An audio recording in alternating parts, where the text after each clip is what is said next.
بسم اللہ الرحمن الرحیم وبہ نستعین وہو خیر المعین نعم المولا ونعم النصیر۔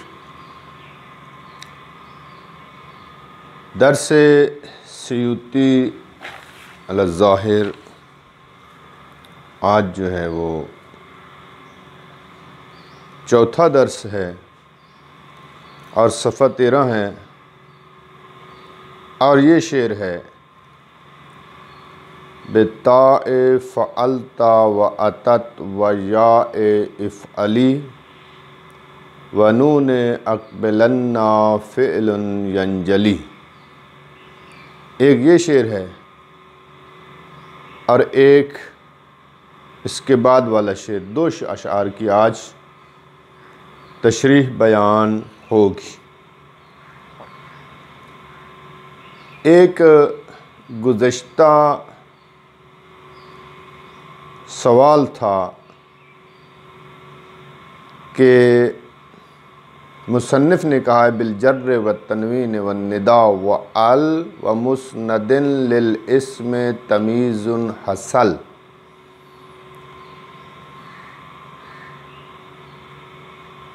پانچ اسم کی علامات بتائی تھیں کہ یہ مختص ہیں اسم کے ذات، اور اسم ان کے ذریعے سے دوسری دو قسم سے جدائی اور انفصال حاصل کر لیتا ہے۔ اشکال اور اعتراض کرنے والے نے اعتراض کیا تھا کہ یہ جو علامات اسم بتا رہے ہیں یہ تو ہم دیکھتے ہیں حرف میں بھی پائی جاتی ہیں۔ ایک شعر بیان کرتے ہیں کسی شاعر عرب کا: علام علی لو، مجھے ملامت کیا جاتا ہے لو لو کہنے پر۔ یہاں پر اس شعر میں لو حرف ہے اور مجرور واقع ہو رہا ہے، اور اس کے بعد جو ہے نثر کی مثالیں دیتے ہیں: ایک واللوے یا ایک واللوا۔ یہ اللوا لو حرف شرط ہے اور الف لام داخل ہو گیا ہے، اور الف لام معرفہ اسم کی علامت تھی۔ یا لیتنا نردو، یا حرف ندا ہے، لیتا حروف مشبہ بالفعل میں سے ہے، اور ندا حرف ندا حرف پہ داخل ہو گیا، حالانکہ منادا واقع ہونا اسم کی علامت تھی۔ چوتھی مثال میں کہتے ہیں: تسمع بالمعیدی خیر من ان تراہو۔ یہاں پر تسمع فعل ہے، اتفاقاً یہ مسند الیہ ہے اور مبتدا ہے، خیر اس کے لیے مسند ہے اور خبر ہے۔ آپ نے کہا مسند الیہ واقع ہونا اسم کی علامت ہے، جبکہ یہ فعل مسند الیہ واقع ہو رہا ہے۔ تو ان سب کا جواب آج دیتے ہیں کہ شعر میں جو علی لوٍ، لو پر علی حرف جارہ داخل ہو گیا اور لو مجرور واقع ہو گئی ہے، اور بعد والے جملے میں ایک واللوا، اللو لو پر الف لام داخل ہو گیا ہے، ان دونوں میں شعر میں بھی اور بعد والے جملے میں بھی ایک واللوا میں لو اب اسم ہے، حرف نہیں ہے، اور اسم پر حروف جارہ داخل ہوتے ہیں، مجرور واقع ہوتا ہے اور الف لام بھی داخل ہوتا ہے۔ اب اسمیت حرفیت سے نکل کر وہ لو کے جو شرط کے لیے استعمال ہوتا تھا اس کے لیے یہ والا لو اسم واقع ہو رہا ہے۔ اور تیسری مثال میں یا لیتنا میں یا حرف ندا لیتا پہ داخل نہیں ہے، در حقیقت یہاں منادا حذف ہے، اور منادا وہ قومی تھا، اور قوم منادا واقع ہو رہا ہے اور منادا اسم ہے، حرف نہیں ہے۔ اور بعد والی مثال میں تسمع بالمعیدی خیر من ان تراہو، تسمع یہاں پر اس سے پہلے ایک ان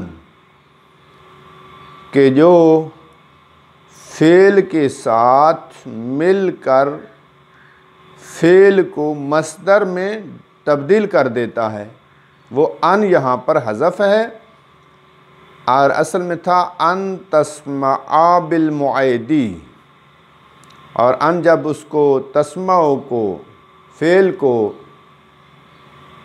مصدر میں ڈھالے گا تو بن جائے گا سماع کا بالمعیدی۔ سماع کا یہ مسند الیہ مبتدا ہے، یہ تسمع ہم کہیں گے مصدر تعویلی ہے، ظاہری طور پر فعل ہے لیکن تعویل مصدر میں چلا جائے گا اور یہ مبتدا واقع ہو جائے گا۔ در حقیقت مبتدا اسم واقع ہو رہا ہے، فعل مبتدا واقع نہیں ہو رہا۔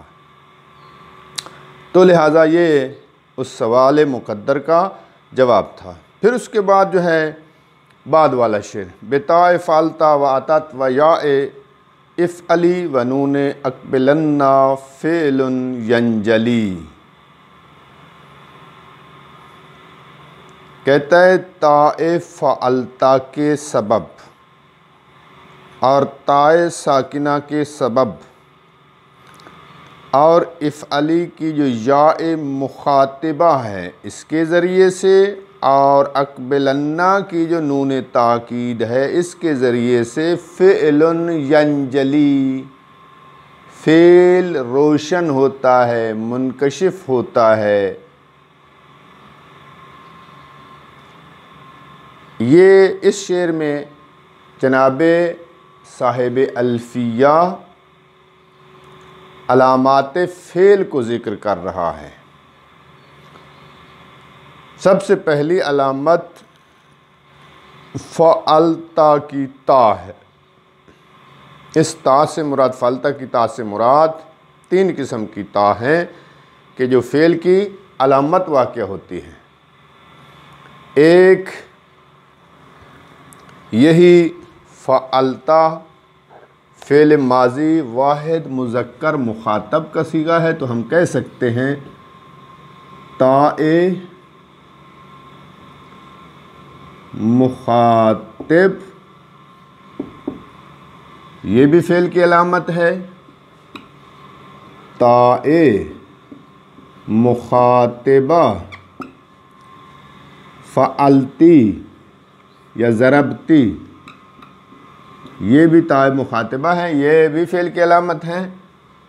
اور تیسری تاء متکلم وحدہ فعلتو، یہ فعلتا، فعلتی، فعلتو، یہ تاء فاعل کہلاتے ہیں، اور یہ تاء فاعل فعل کی علامت ہے۔ جہاں بھی آ جائے گا یہ دلالت کرے گی کہ میرا مدخول یا جس کے ساتھ میں متصل ہوں وہ فعل ہے۔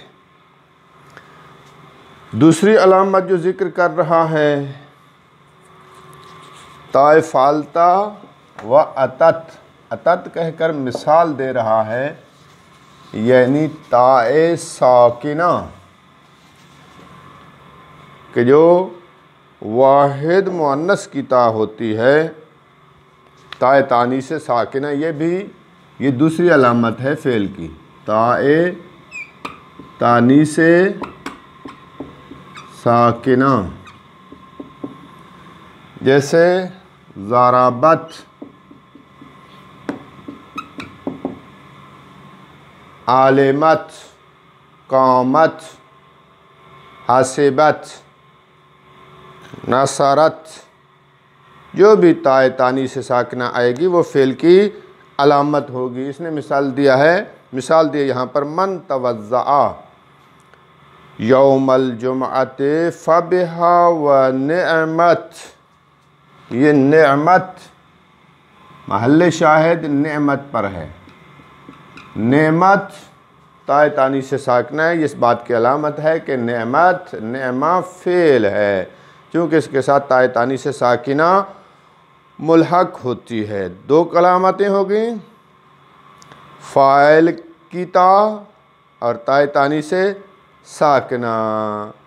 اب جناب شارح کہتے ہیں وَالتَّقْیِیدُ بِالتَّاءِ بِالسَّاکِنَةِ یخرج المحرکۃ اللاحقۃ للاسماء۔ مصنف نے تائے تانی سے ساکنہ کہہ کر خارج کر دیا ہے اس تا کو کہ جو متحرک ہوتی ہے اور حرکت اعرابی ہوتی ہے، اور وہ تا اسم فاعل یا اسم مفعول کے آخر میں آتی ہے۔ ضاربۃن، ضارباتن، ضاربۃن، ضاربتان، ضارباتن، یہ تا آ رہی ہے لیکن تا متحرک ہے اور اس پر حرکت اعرابی ہے، لہذا تا ساکنہ سے یہ تا اسم کے ساتھ خاص ہوتی ہے اور فعل کی علامت نہیں بن سکتی۔ تا تانی سے ساکنہ۔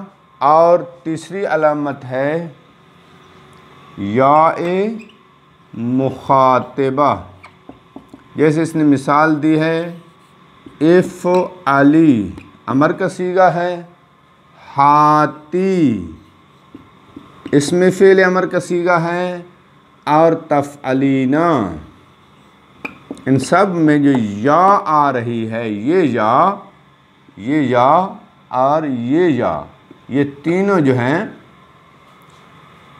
یا مخاطبہ کی یا ہیں اور یہ فعل کی علامت ہے۔ اور اس کے بعد جو ہے چوتھی علامت جو ہے وہ کیا ذکر کرتا ہے؟ چوتھی علامت فعل کی نون تاکید۔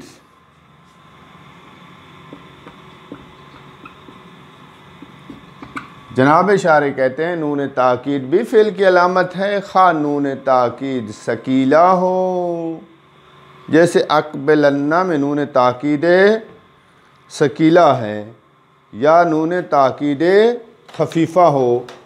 یہاں پر یہ دونوں نون تاکید خفیفہ کی مثال دیتا ہے اقبلن،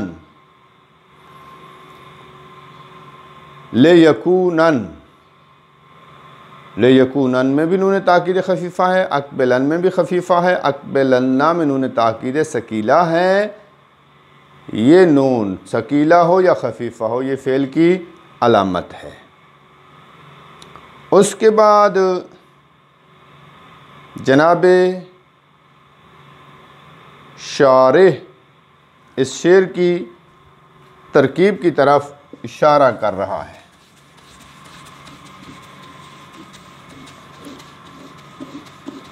اور کہتا ہے بتائے فعلتا واتت ویاء افعلی ونون اقبلن فعل ینجلی۔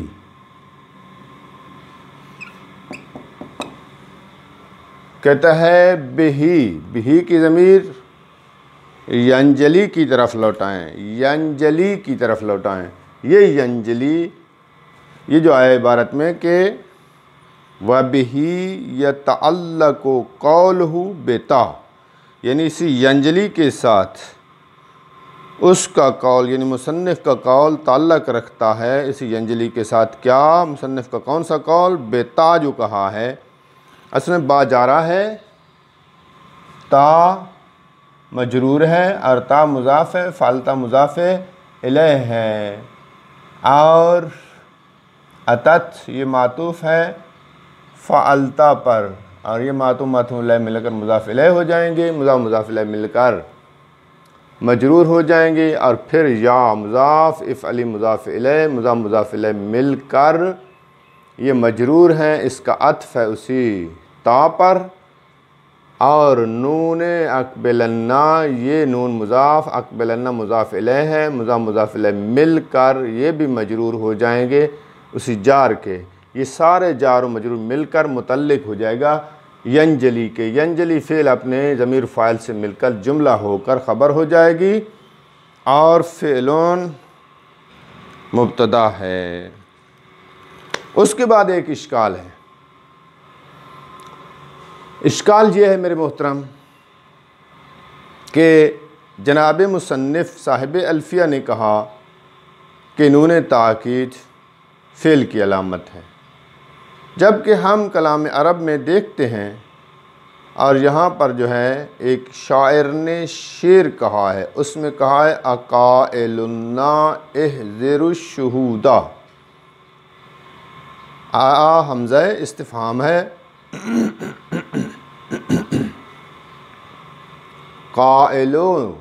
قائلون تھا، یہ اس میں فاعل کا صیغہ ہے، اور اسم کے ساتھ آخر میں کیا آ گئی ہے؟ نون تاکید آ گئی ہے، نون تاکید ثقیلہ۔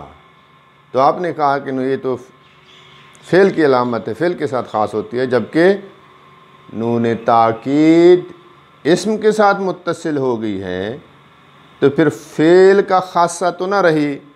اس کا جواب دیتا ہے لِأَنَّهُ ضرورتٌ، کہتے ہیں نون تاکید ثقیلہ کا اسم پر داخل ہونا یہ ضرورت شعری کی وجہ سے ہے، وَإِلَّا بذات خود یہ اسم کے ساتھ نہیں آتی۔ اور دوسرا شعر آج کے درس کا، سواہما الحرف کحل وفی ولم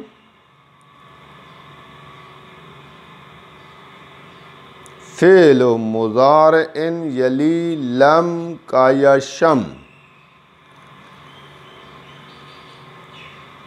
ان دو کے علاوہ ہما کی ضمیر یعنی اسم اور فعل کی طرف لوٹائیں، اسم اور فعل کے علاوہ جو بھی ہے وہ حرف ہے، جس میں نہ اسم کی علامات پائی جائیں نہ فعل کی علامات پائی جائیں، وہ حرف ہوگا۔ اس کی مثال دیتے ہیں حرف کی 3، حل جیسے حل ہے، جیسے فی ہے، جیسے لم ہے، اور اس کے بعد والے حصے میں کہتا ہے فعل مضارع یلی لم کا یشم، کہتا ہے فعل مضارع کی تعریف کرتا ہے، فعل مضارع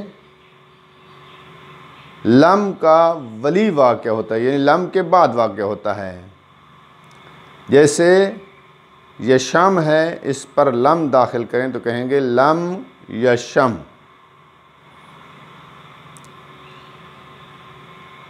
اس شعر کی تشریح یہ ہے کہ پہلے حصے میں یہ کہہ رہا ہے کہ ان دو کے علاوہ اسم اور فعل کے علاوہ حرف کہلائے گا، اور حرف کی 3 قسمیں ہیں، حرف کی 3 قسمیں ہیں۔ کچھ حروف ہیں کہ جو مشترک ہیں، اسم پر بھی داخل ہوتے ہیں، فعل پر بھی داخل ہوتے ہیں، جیسے کلمہ حل ہے، جناب الفیہ نے کہا ہے جیسے حل یہ حرف مشترک کی مثال ہے، اسم پر بھی داخل ہوتا ہے، فعل پر بھی داخل ہوتا ہے۔ ایک اعتراض اسی حل کو مشترک کہنے پر ہوتا ہے کہ عنقریب باب اشتغال میں آئے گا۔ خود مصنف نے کہا ہے کہ یہ حل جو ہے یہ فعل کے ساتھ مختص ہے، فعل کے ساتھ اختصاص رکھتا ہے، اسم اس کے ساتھ نہیں آ سکتا۔ اور یہاں کیا ہے، حل کی مثال دے کر یہ سمجھایا ہے کہ یہ حل حرف مشترک ہے، باب اشتغال میں کہتا ہے یہ مختص ہے، یہاں حل کی مثال دیتے ہوئے، حرف کی مثال دیتے ہوئے کہتا ہے یہ مختص ہے۔ تو اس مشکل کا جواب خود جناب شارح صاحب سیوطی دیتے ہیں کہ حل جب فعل کے ساتھ آ جاتا ہے، اس کے پہلو میں فعل آ جائے، اس کے مقابل میں اس کے ساتھ اس کے سامنے فعل لایا جائے، حل یضرب مثلاً کہیں گے، تو جب حیز اس کے حیز میں فعل ہوگا تو حل مختص ہوگا۔ اگر حل کے بعد نہ اسم لایا جائے نہ فعل لایا جائے تو اس وقت حل میں صلاحیت ہے کہ اس کے بعد فعل لائیں یا اس کے بعد اسم لائیں، لہٰذا حل داخل ہونے کے اعتبار سے مشترک ہے، فعل پر بھی داخل کر سکتے ہیں، اسم پر بھی داخل کر سکتے ہیں، تو اس لحاظ سے یہ مشترک ہے۔ اور پھر دو اور مثالیں دے رہے، فی و لم، کہہ رہا تو کچھ حروف ہیں کہ جو مختص ہیں جیسے حل ہے، اور کچھ حروف ہیں مشترک ہیں کہ جیسے حل ہے، اور کچھ حروف مختص ہیں اسم کے ساتھ اور کچھ مختص ہیں فعل کے ساتھ، جیسے کلمہ فی مختص ہے اسم کے ساتھ، کبھی بھی فی حرف جار حروف جارہ فعل پہ داخل نہیں ہوتے، اور لام جازمہ حروف جازمہ مختص ہیں کس کے ساتھ؟ فعل کے ساتھ، لم کبھی بھی اسم پہ داخل نہیں ہوتا۔ یہ شعر کا پہلا حصہ ہے، دوسرے شعر کا پہلا حصہ، اور دوسرا حصہ جو فعل مضارع یلی لم کا یشم، اس کے بعد کیا کرتا ہے؟ جناب الفیہ آتا ہے اور آ کر جو ہے فعل کی تقسیم کرتا ہے کہ اصل میں اصل فعل کتنے ہیں۔ بعض نے کہا ہے صرف دو ہیں، ماضی اور مضارع، بعض نے کہا ہے کہ تین ہیں، مضارع اور ماضی اور امر یہ اصل ہیں، اور باقی سب ان کی فروعات ہیں، امر غیب ہے، امر حاضر ہے، اور نہی ہے، اور نفی ہے، اور استفہام ہے، یہ سارے جو ہے فروعات ہیں۔ مصنف اس نظریے کا قائل ہے کہ فعل کی اصل تین قسمیں ہیں، ماضی، مضارع اور امر۔ پھر جب یہ تین قسمیں ہیں تو اس فعل مضارع اور فعل ماضی اور امر کی علامات، ہر ایک کی علامات، بعض علامات کو ذکر کرتا ہے، اور سب سے پہلے فعل مضارع کو مقدم کرتا ہے ماضی اور امر پر۔ کیوں؟ اس لیے کہ فعل مضارع میں اتفاق نحات ہے کہ یہ معرب ہوتا ہے، بشرط کہ اس کے ساتھ نون تاکید ثقیلہ یا خفیفہ متصل نہ آئے، اس لیے جو مورد اتفاق ہے اس کو پہلے ذکر کر رہا ہے، اور دوسرا جو مورد اتفاق ہے وہ فعل ماضی ہے۔ تمام نحویوں کا، صرفیوں کا اتفاق ہے کہ فعل ماضی مبنی ہے، لہذا اس کے بعد فعل ماضی کو ذکر کیا ہے، اور اس کے بعد جو ہے فعل امر کی علامات کو ذکر کرے گا، چونکہ امر اختلافی ہے، بعض کہتے ہیں یہ معرب ہے اور بعض کہتے ہیں یہ مبنی ہے۔ تو یہاں پر فعل مضارع کی علامات کو ذکر کیا ہے، فعل مضارع کی علامات کو ذکر کرتے ہوئے کیا کہا ہے؟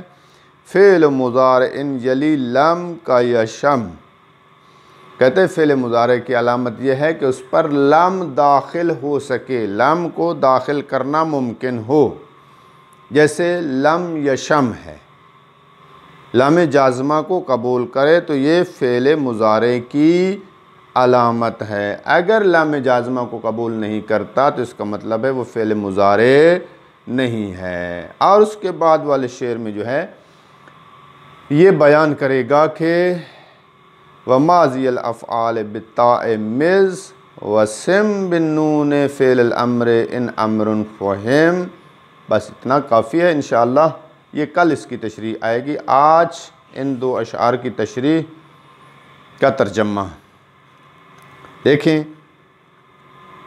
وَلَا يَقْدَحُ صفحہ نمبر 12 سے آخر سے پہلی لین کے وسط سے وَلَا يَقْدَحُ فِي ذَلِكَ وَجُودُ مَا نقصان نہیں پہنچاتا ہماری اس بات میں کہ یہ علامات فعل اور مختص ہیں، علامات اسم اور مختص ہیں اسم کے ساتھ، اس بات میں ضرر نہیں پہنچاتا.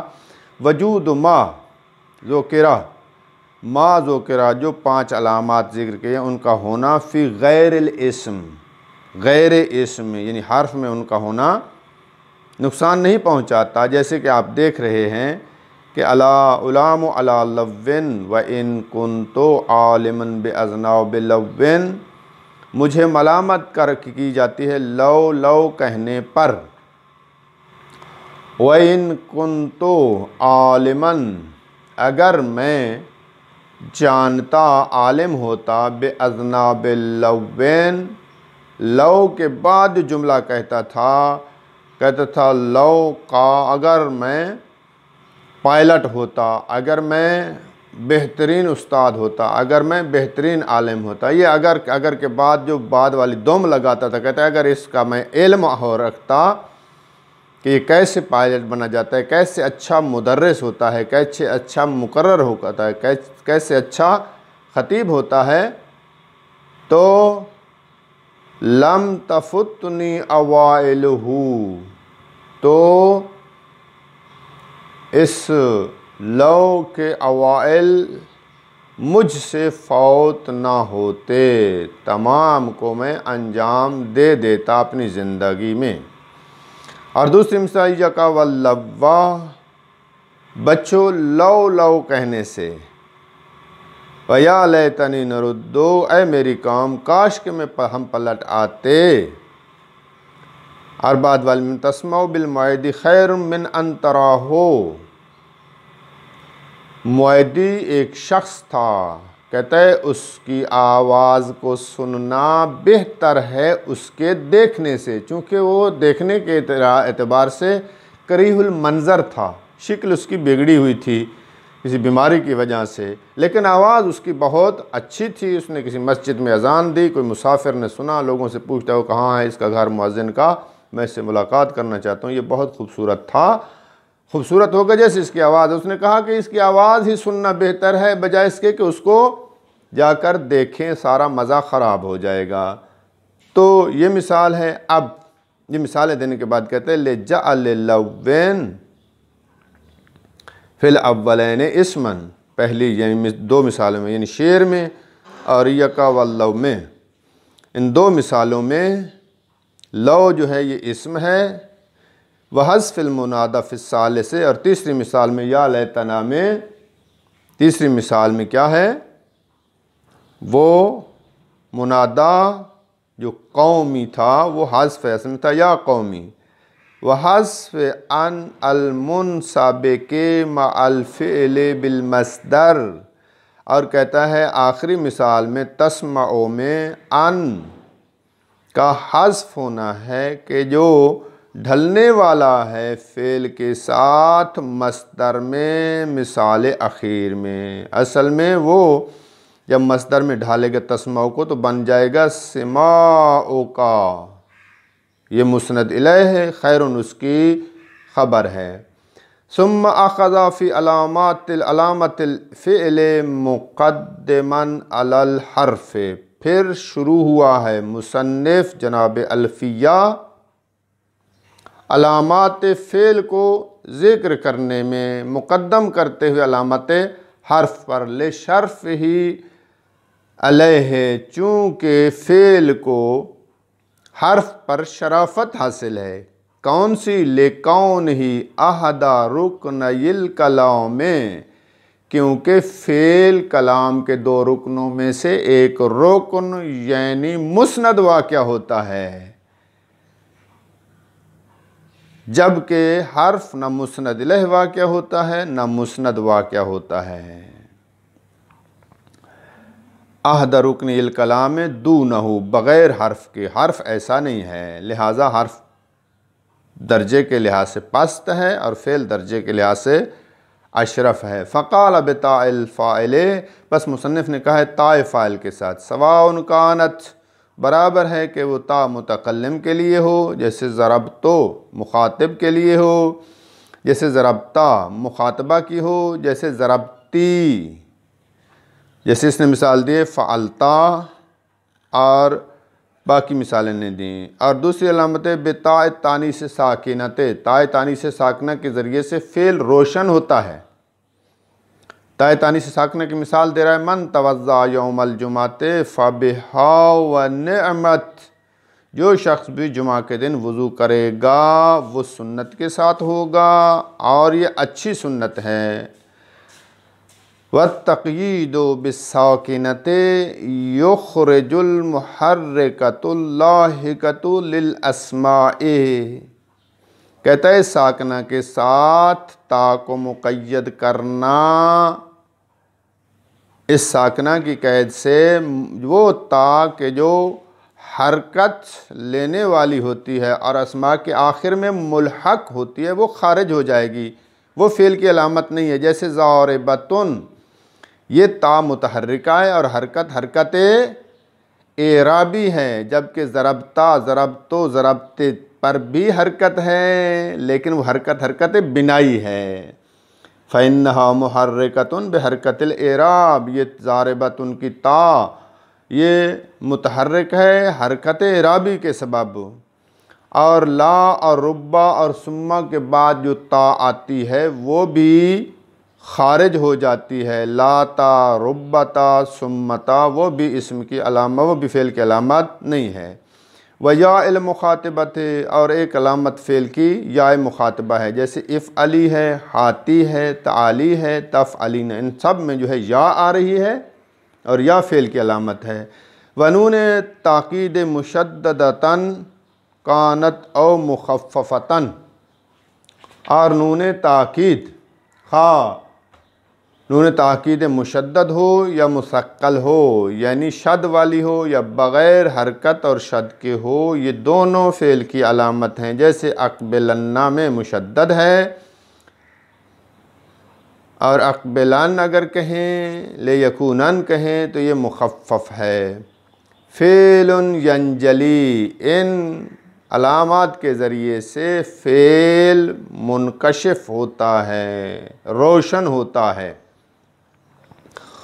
وَبِهِ، ہی کی ضمیر اسی ینکشف کی طرف، اسی ینجلی کی طرف لٹیں، کہتے ہیں اسی ینجلی کے ساتھ تعلق رکھتا ہے مصنف کا قول جو بتا کہا ہے، یہ جار و مجرور متعلق ہے ینجلی کے۔ وَلَا يَقْدَحُ فِي ذَلِكَ دَخُولُ النُّونِ عَلَى الْاسْمِ، کہتے ہیں یہ جو ہم نے کہا ہے کہ یہ نون تاکید فعل کا خاصہ ہے، فعل کی علامت ہے، یہ ہمارے کہنے میں ضرر نہیں پہنچاتا نون کا داخل ہونا اسم پر شاعر کے اس قول میں اقائلن احذروا الشہودا، آیا ضرور بر ضرور کوئی کہنے والا ہے کہ تم حاضر کرو گواہوں کو، یہ اس جملے کا معنی ہے۔ اور یہاں پر کہتے ہیں لِأَنَّهُ ضرورتٌ، یہ اسم کے ساتھ جو نون تاکید ثقیلہ آ گئی ہے، کہتے ہیں یہ ضرورت شعری کی وجہ سے ہے، لہٰذا ہم نے جو کہا ہے ضرورت شعری سے ہٹ کر جو ہے نون تاکید مختص بفعل ہے، اسم پہ داخل نہیں ہوتی۔ سواہما اے سوى الاسم والفعل والحرف وهو على قسمین، کہتے ہیں اس اسم اور فعل کے علاوہ حرف ہوگا اور وہ حرف علی قسمین، دو قسموں پر ہے۔ مشترک ہوتا ہے اسماء اور افعال کے درمیان، یعنی اسم پر بھی داخل ہو سکتا ہے، فعل پر بھی داخل ہوتا ہے، جیسے کلمہ حل ہے، یہ حل حرف مشترک ہے۔ اگر کوئی اعتراض کرے کہ یہ تو باب اختصاص میں آپ نے مختص بفعل کہا ہے، کہتے ہیں لا ینافی ھذا ما، اس ہماری ھذا یعنی اس ہماری بات کے ساتھ منافات نہیں رکھتا وہ بات کہ جو عن قریب آئے گی فی باب اشتغال، باب اشتغال میں آئے گی من اختصاص ہی بالفعل کے حرف حل کا مختص ہونا ہے فعل کے ساتھ. وہاں کہا ہے فعل کے ساتھ مختص ہے, یہاں مشترک کی مثال دے رہے ہیں, کہتے ہیں وہ بات اس کے ساتھ نہیں ٹکراتی. کیوں؟ لِأَنَّ ذَلِكَ حَيْثُ كَانَ فِي حَيِّزِهَا فِعْلٌ, کہتا ہے کیونکہ وہ مختص ہونا فعل کے ساتھ وہاں ہوگا, حیثو اس مقام پر ہوگا, کانا فی حیزہا فعل کہ جب اس حل کے ساتھ پہلو میں فعل لے آئیں تو مختص بفعل ہوتا ہے. قالہ الرزی, یہ بات جو کہی ہے کہ اگر اس کے حیز میں فعل آ جائے تو مختص بفعل ہوتا ہے, اس بات کو رزی استربادی نے, نحوی ہے, اس نے کہا ہے, نہ سید رزی رحمۃ اللہ علیہ. وَمُخْتَصٌ اور حرف مختص بھی ہوتا ہے. وَهُوَ عَلَىٰ قسمین, مختص کی بھی دو قسمیں ہیں, یا مختص باسم ہوگا جیسے فی یعنی حروف جارہ ہیں, وَمُخْتَصٌ بِالْأَفْعَال یا مختص بافعال ہوگا جیسے لام جازمہ ہے. پھر اس کے بعد کہتا ہے کہ وَالْفِعْلُ يَنْقَسِمُ إِلَىٰ ثَلَاثَةِ أَقْسَامٍ, فعل تین قسموں کی طرف تقسیم ہوتا ہے. مضارع, ماضٍ, امر, مضارع ماضی اور امر. ذکر المصنف علاماتها مقدما مضارع والماضی علی الامر. مصنف نے فعل کی علامات کو, افعال کی علامات کو, علامات ہا کی ضمیر افعال کی طرف لیں. مصنف نے افعال کی علامات کو ذکر کیا ہے, درحالانکہ وہ مقدم کرنے والا ہے مضارع اور ماضی کو امر پر, یعنی پہلے مضارع اور ماضی کی علامات ذکر کیے ہیں, آخر میں امر کی علامات ذکر کیے ہیں. کیوں؟ للاتفاق علی اعراب الاول و بناء الثانی, چونکہ اول اور ثانی یعنی مضارع اور ماضی مورد اتفاقی ہیں. اول پر اتفاق ہے کہ یہ معرب ہے, اور ماضی پر سب کا اتفاق ہے کہ یہ مبنی ہے. جو مورد اتفاق تھے وہ پہلے ذکر کیے. والاختلاف فی الثالث, اور حرف امر کے بارے میں اختلاف ہے کہ آیا یہ معرب ہے یا مبنی ہے, اس لیے اس کو مؤخر کیا ہے. وقدم الاول لشرفہ بالاعراب, اب مضارع کو پہلے ذکر کیا ہے, ماضی کو بعد میں ذکر کیا ہے. کیوں؟ کہتے ہیں پہلے یعنی مضارع کو مقدم کیا ہے کیونکہ مضارع معرب ہونے کی وجہ سے جو ہے یہ ماضی پر شرف حاصل کرتا ہے, چونکہ معرب اشرف ہوتا ہے. فقال, پس کہا ہے, فعل مضارع یلی لم کا یشم, فعل مضارع ولی واقع ہوتا ہے لم کا جیسے یشم ہے. اے یقع بعد لم, لم کا ولی واقع ہوتا ہے یعنی لم کے بعد واقع ہوتا ہے. فإنہ یقال فیہ, اس یشم میں کہا جائے گا لم یشم. وصلی اللہ علی رسولہ و اہل بیتہ الطیبین طاہرین المعصومین.